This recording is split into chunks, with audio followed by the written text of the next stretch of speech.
안녕하세요. 시장과 언어입니다. 오늘은 실업급여, 이걸 둘러싼 좀 골치 아픈 두 가지의 문제를 한번 깊게 파보려고 하는데요.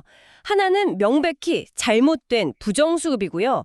또 다른 하나는 이게 시스템 문제인가 싶은 반복수급 현상입니다. 왜 이 두 가지가 동시에 좀 심각해지고 있는지, 그 배경하고 지금 어떤 논의가 있는지 핵심만 좀 짚어보겠습니다. 네, 이게 단순히 세금이 샌다 이런 차원을 넘어서요. 우리 노동시장 구조라던가 아니면 사회 안전망 역할 이런 좀 더 큰 그림하고 연결해서 봐야 할 문제거든요. 무엇이 진짜 문제인지 한번 같이 파헤쳐 보시죠. 그럼 일단 눈에 딱 보이는 문제, 부정수급부터 볼까요? 올해 8월까지만 해도 부정한 방법으로 타간 돈이 벌써 230억 원이 넘는다고 하네요. 230억이요? 와. 네. 근데 이게 더 심각한 게 이렇게 잘못 나간 돈은 다시 받아내야 하잖아요. 근데 그 환수율이 66.3%밖에 안 된다는 겁니다. 아, 그럼 한 3분의 1은 그냥 못 받고 있다는 거네요? 그렇죠. 거의 150억 원 가까운 돈은 회수가 안 되고 있는 셈이죠. 심지어 자진해서 신고하는 경우는 오히려 줄고 있다니, 이건 정말 심각한 것 같아요. 맞습니다. 그 부정수급은 의도적으로 속인 거니까 이건 명백한 범죄 영역이죠. 그래서 이거는 좀 강력하게 적발하고 돈 돌려받고 처벌도 강화해야 한다. 이런 목소리가 클 수밖에 없고요. 근데 이것과는 약간 좀 결이 다른 문제가 또 있어요. 바로 반복수급 문제입니다. 그거요. 그 5년 동안 3번 이상 실업급여 받은 사람들, 그 수가 최근 3년 사이에 12% 넘게 늘었다는 거죠. 네, 맞습니다. 그리고 이분들한테 지급된 총 금액도 한 16% 이상 늘었다고요. 근데 이상한 건 전체 실업급여 받는 사람 수는 줄었다면서요. 바로 그 점입니다. 전체 수급자는 줄어드는 추세인데 유독 이렇게 반복해서 받는 분들만 늘어난다는 건 이게 뭔가 제도가 좀 특정 방식으로 활용되고 있구나 이런 신호로 볼 수 있거든요. 이게 제도의 어떤 허점 때문인지 아니면 더 근본적인 구조적인 문제가 있는 건 아닌지 이걸 좀 들여다봐야 합니다. 왜 그럴까요? 여기서 저도 좀 했던 데이터가 있어요. 이 실업급여 받고 나서 다시 일자리 구하는 비율 있잖아요. 재취업률. 이게 2021년에는 26.9%였는데 내년 예측치는 33.4%까지 꾸준히 오른다는 거예요. 네네. 재취업률 자체는 좋아지고 있죠. 그렇죠. 재취업이 잘 되면 반복수급은 줄어야 할 것 같은데 왜 반대로 가냐는 거죠.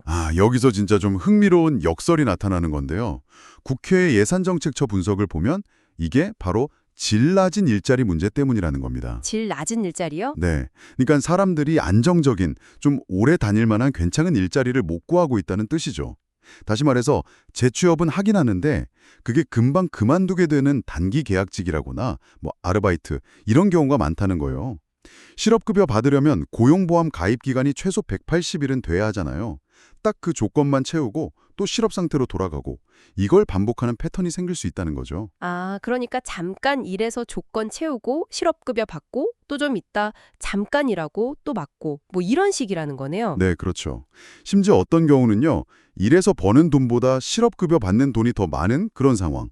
이른바 인센티브 왜곡 현상까지 생길 수 있다는 거예요. 그러면 굳이 힘들게 일할 유인이 좀 떨어질 수도 있겠네요. 네, 바로 그겁니다. 이게 반복 수급을 계속하게 만드는 좀 중요한 요인 중 하나로 보는 거죠. 5년 동안 3번 이상 받으면 급여를 확 깎겠다. 최대 절반까지.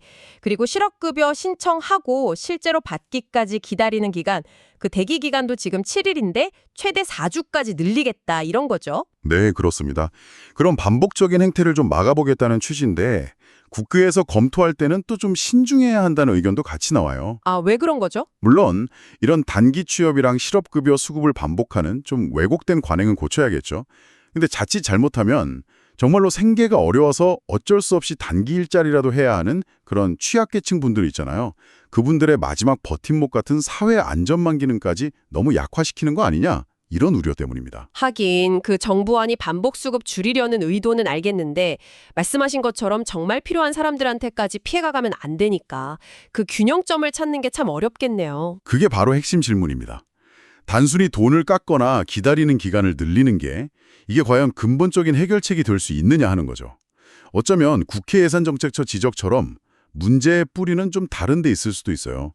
어떻게 하면 사람들이 그냥 잠깐 하는 알바가 아니라 좀 더 안정적이고 괜찮은 일자리로 다시 돌아갈 수 있게 실질적으로 도와줄 수 있을까? 그리고 일하는 게 실업급여 받는 것보다 확실히 더 낫지 하는 그런 인센티브를 어떻게 제대로 만들 거냐, 이런 근본적인 고민이 좀 더 필요해 보입니다. 어쩌면 이 문제가 우리 노동시장의 더 깊은 구조를 한번 돌아보게 하는 그런 계기가 될 수도 있겠습니다.